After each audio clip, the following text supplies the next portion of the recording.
Namaste, Jai Gurudev, and welcome to today's session. My name is Devita and I'll be the host. This is by OVBI, and OVBI is a non-profit voluntary-based organization doing so many amazing projects around the world, to make the day just better for so many people around the world, locally and globally near you. Every day you guys join us for chanting, and that is really, really epic. Thanks for that. Some of us are not just joining for getting out of any physical or mental illness or just to heal, but to know about a higher self, to find the higher purpose and much more. Well, meditation nurtures us and opens us to a higher dimension, and just a few days of practice can always bring that shift in us, and that's what we're here for. And great that you're joining us today. To help us lead in the right direction, we have Sooksham Dhiman joining us. He's joining us all the way from Ireland. He's a software development manager in a Chicago based financial firm. He volunteers his time as an Art of Living teacher and has served as regional coordinator for Northern Ireland chapter, where, when Art of Living had started, back then, since then. He believes that selfless service is food for the soul, and Art of Living gives him the platform to fulfill that hunger. To help us with the hungry people that are here, please let me welcome Sooksham. Thank you, Devita. Thanks for the lovely introduction. Jai Gurudev all.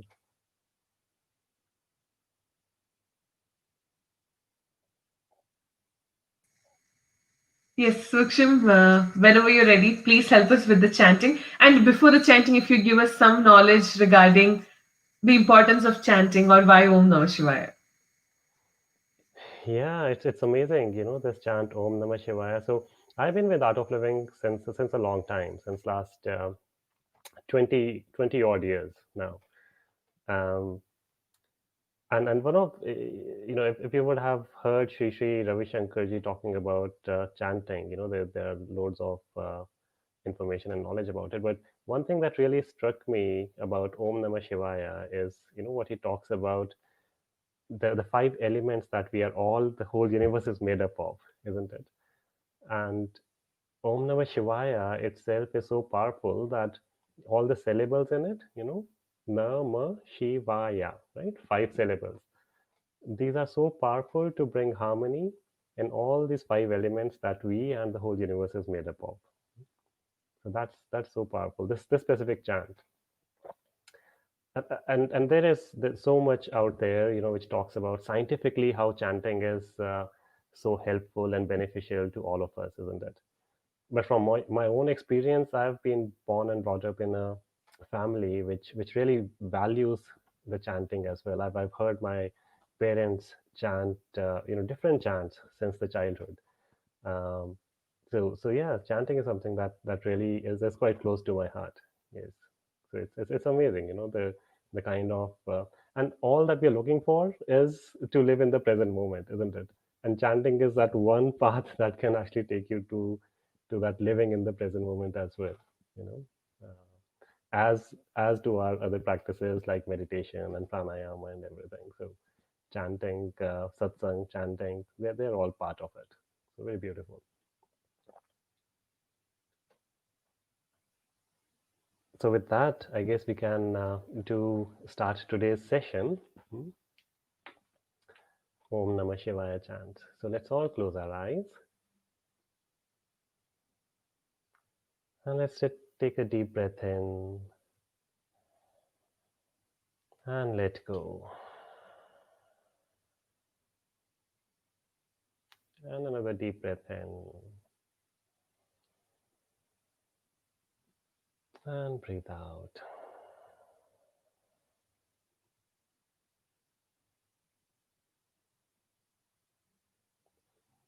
And let's begin.